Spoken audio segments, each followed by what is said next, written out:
Hello everyone, welcome to our channel Infra Experts. So today we will be continuing with our self-scripting session and we are already in our sixth chapter, which is functions and signals. Here we will be covering three important topics in this session, which is signals, traps and functions. What I speak of signals and traps are very specific to Unix kernel. How the Unix kernel sends a signal to terminate a running script or process at the background. And similarly, if you want to do a clear exit from a program, how does Unix shell will basically clean the user process from their memory is what we are going to see in terms of signals and traps. Trapping is purely based on what type of signal you want to capture. So first we need to know what is a signal with respect to Unix kernel and what does it actually explain. Most oftenly, you have used the command kill-9 to kill some processes, background processes in your Unix terminal. What does it exactly do with respect to the OS is what we need to know. Why -9 is the only option? Have you ever thought of it? Are there any other options other than -9? This is what we are going to see in here. So if you give here kill-l, you will see the list of signals which is executed at the backend. Each and every signal has got a specific meaning. That means if the user is trying to give an exit from the web console, definitely whatever background process is there, it has to remove it from the memory. If your Oracle database software is having control on top of that memory, Oracle software will clean that. In case you have a bash script running and the bash has to exit from the memory, then definitely script has to pass in a signal to the OS saying that yes, user has given exit from this particular script. Now we can go ahead and clean up the process inside the memory and free up those semaphores. This is what called as signal. Signal is something that bash script will give to the kernel so that kernel will go and take action based on that signal it received. For example, as soon as you give Control C, your bash script will go and tell the kernel user wants this script to be killed abruptly. So if you go with this kill-list L, you can see, as I told earlier, this 9, it corresponds to seek kill. So seek kill is passed to the kernel to kill the background process. As soon as you give kill-9, then the background process. Similarly, if you press Ctrl C, that also signals a signal is passed for it, and that is seek int. Likewise, seek term, this is to close any terminal. Then seek child, if terminal has got any child processes, then seek stop to stop the process. So let us go through the document. In the absence of any traps, an interactive bash shell ignores seek term and seek quit. So whenever there is a bash shell which is running in an interactive mode, seek term, that is terminal based signals, and quit based signals are ignored. Seek int is caught and handled, and if job control is active, seek TTIN, seek TTOU and seek stop are also ignored. That means these three signals on top of a terminal, whenever your shell script is running on background, definitely you cannot quit off the terminal, and when the shell script is active, your script can accept your Ctrl C back button. Commands that are run as the result of a command substitution also ignore these signals when keyboard generated. We'll go through it with our during our lab session. That means whenever you say Control C from the keyboard, definitely the background sig int is basically passed to the kernel and it is terminated. So these are the control signals. When control plus C is pressed, the interrupt signal, that is our, I told you earlier, sig int, sends sig int to the job running in the background. Likewise, control plus Y, the delayed suspend character causes a running process to be stopped when it attempts to read input from the terminal. Control is returned to the shell. The user can foreground, background, or kill the process. Delayed suspend is only available on operating systems supporting this feature. Similarly, for control plus Z, the suspend signal sends a sig stop to a running program, thus stopping it and returning control to the shell. Usage of signals with kill. This we already discussed earlier with kill-9 and all those options we already discussed. So common kill signals have been given here. Sig hub, as we saw in here, sig hub is 1, so the value is 1 to hang up the process. Sig int to interrupt from keyboard, which is 2. Sig kill, as I told, kill-9 kill signal. Sig termination signal. Sig stop is stop the process, which is 17, 19 and 23.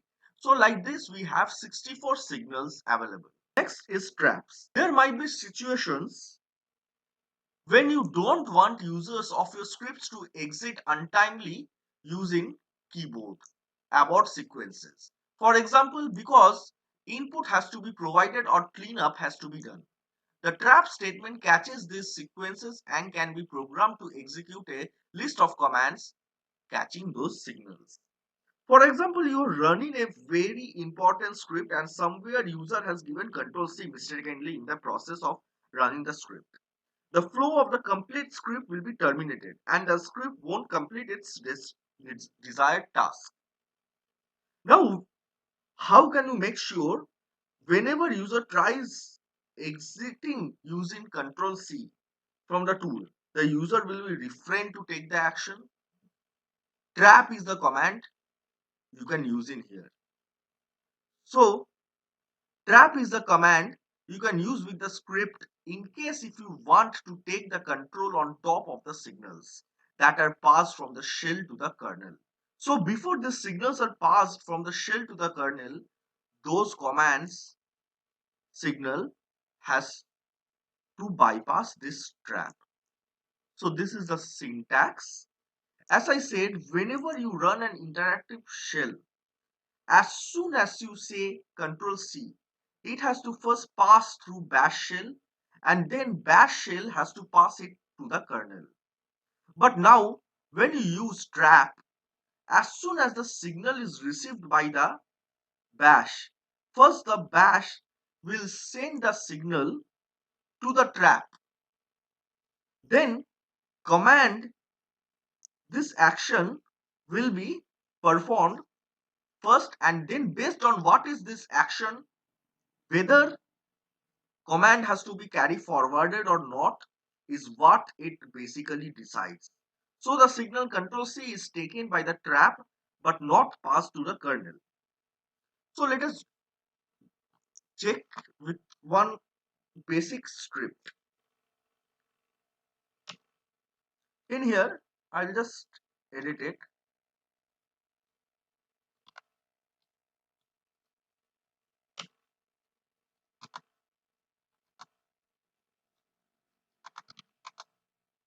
Do you help in certifications?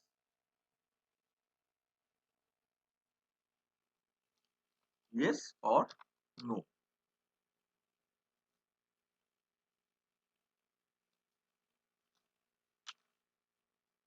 Read, cert, then echo dollar cert, reach out to us, then exit.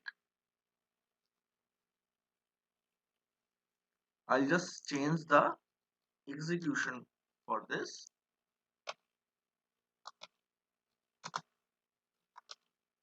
So what it will do is, let me run this script. Yes, yes, reach out to us. It is taking this output from here, it is reading it, and it is giving the result. Now, if I run this and I just press Ctrl C, it is coming out of this script. So, how to avoid this? In this, I'll just put one more value for trap.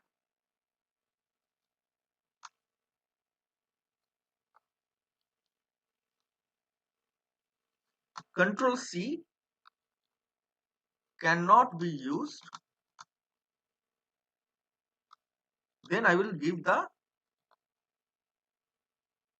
sig int signal. So let me cat it. So this sig int, that means whenever somebody say Control C, it should not pass this Control C to the kernel, but instead it has to execute this program. So now let me run this. If I give yes, it is giving the output. Now if we give C, you can see that Control C cannot be used. Let me give Control C again. It cannot be used. So I need to give a value. Now you can do also one more thing. Here we are asking the user, we are suggesting the user that you need to give a value, so that it is basically useful for the user to understand what needs to be done. You can do like this also. Control C. See, currently this output is not being generated.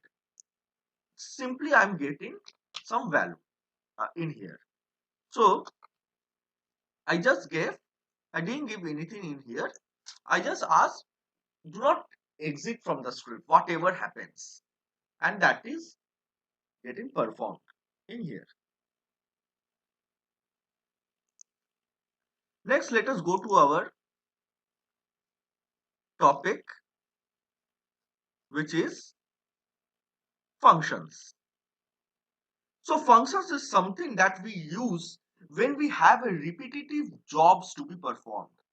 In case if you have a set of programs to be executed at one stage of the script, and if you have the same set of program to be executed with different values in the next phase of the script, then definitely you would have used function.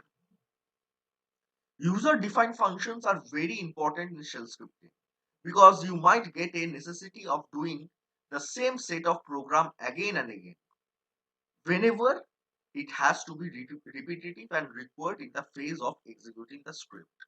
So, shell functions are a way to group commands for later execution using a single name for this group or routine. So you can give one name and execute it any number of times. The name of the routine must be unique within the shell or script. That means if you have two scripts, the same function can be existing in script 1 as well as script 2. But within the same script, you cannot have two functions with the same name. All the commands that make up a function are executed like regular commands. There is nothing different. Whatever you write inside the function, they are executed in a similar fashion as your shell executes. But those commands will be executed only when the function is called. So inside the function, whatever you have, those will be executed only when your function is called. We will see this in practical. If the function is not called, whatever you write inside the function, those are never executed inside your shell. When calling on a function as a simple command name, the list of commands associated with that function name is executed. A function is executed within the shell in which it has been declared. No new process is created to interpret the commands. Whenever you are calling a function inside the shell does not create any child process to execute the function. It is executed within the function itself. But only when you call it, it will go and execute those set of commands. Special built-in commands are found before shell functions during command lookup. The special built-ins are break, continue, eval, this is very risky, execute, exit, export, read only, return, set, shift, trap, and unset. So these are the special built-in commands that are found before shell functions during command lookup. Function syntax. There are two ways in which you can define a function inside a shell. Function followed by the name of the function. This is the first one. This is function followed by the name of the function and then the set of commands in flower braces. Next, you can directly give the name of the function with open and close braces and then give the set of commands what it has to be executed whenever somebody calls the function in flower braces. The use of the built-in command function is optional. However, if it is not used, parentheses are needed. So you basically use parentheses like flower braces to define the set of commands that has to be executed when somebody calls the function. Like this, the function means your OS will know that this is the function, this is the body of the function which is inside the flower braces. The commands listed between curly braces makes up the body of the function, as I told you earlier. These commands are executed when function is specified as the name of a command. The exit status is the exit status of the last command executed in the body. Consider in body if you have 10 commands and after the end of the function if you see the exit status of the command as 0 or non-zero value, you are basically seeing the exit status of the last command that has been executed in the list. Positional parameters in functions. Functions can also accept positional parameters like $1, $2 like that. You can call a function, you can pass in arguments. Displaying functions. All functions known by the current shell can be displayed using the set built-in without options. Functions are returned after they are used unless they are unset after use. The which command also displays function. Then recycling. In case if you have a function that has to be recycled and cleaned up definitely, this is the one you have to go and use it. Then it will clean up all the pre-existing functions with the same name so that it can recreate the functions in your shell. So let us go with activity. I already have this created. So in here what it is doing, this is the function I am defining and in this function this is the body which is in the curly braces. That means and then this is the function name. That means when the shell starts executing, it will not run the function at all until this.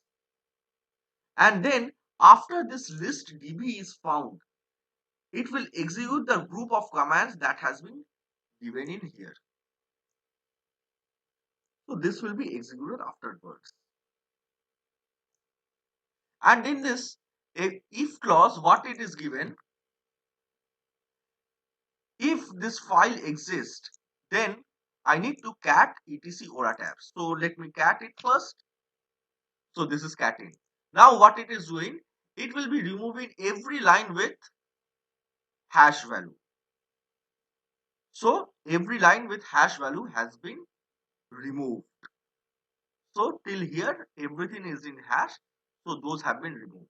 but I have these spaces also. Now what it will be doing? It will be, we are taking a field separator with colon, and we need to print the first value in here. So this one is taken as a field separator. So this is the first value which is kept. But still I have this blank space. How do I remove it? With this, the blank space is also removed. So if this etc Ora tab exists, then this output will be provided, and if it does not exist, then Oracle database not installed on this server, this will be executed. So let me run this function first. You can see this is executed.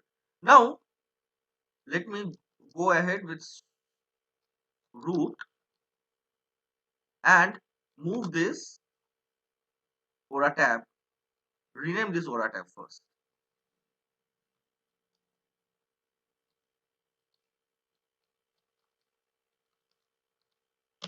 Okay, this is done.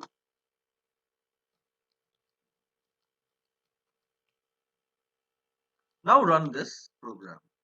So since it is not finding this, that's why I'm getting this output. Now let me rename it again.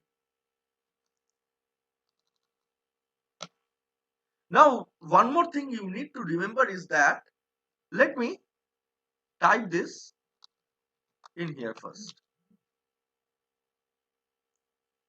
In function, in this command prompt itself, if I type this, so in this session, for the specific session, my function has been set. So now if I do list db, it will be showing. But similarly, if you try it from another user, another session, it is not executing. So this is specific to my this session only. So if I want to keep it in every session, how do I do it? I need to edit my bash profile, and I need to keep everything in here. So let me go back to the down and this in here. Now let me open one more tab and then execute it. So this is right now executing. So I already explained what bash profile does in my first sessions. In my probably it's in the first session itself I have explained it. So if you have gone through it, you would understand why this is executing right now. I will just modify the bash profile and I will remove these files from here.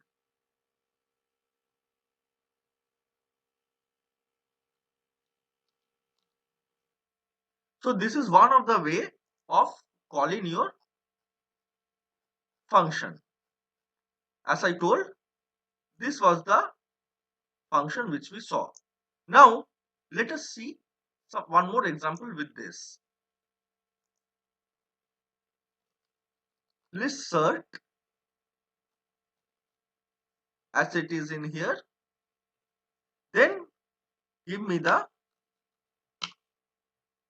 echo your first certification is $1, which is an argument we are passing to this function. Now my function is created. Now if I run this, your first certification is AWS. So this has been shown in here. So this is another way of creating your function. So this marks the end of our today's session, where we saw where we saw the basic functionalities of function, signal and trap. In our next session, we will be seeing about the common shell features and different shell features, which will be marking mostly the end of our course, after which we will be seeing some small examples on how we can go ahead with some scripts and how we can prepare the scripts for our daily purpose. So thanks a lot and for having patience to watch my video, and please do like, share and subscribe. Take care.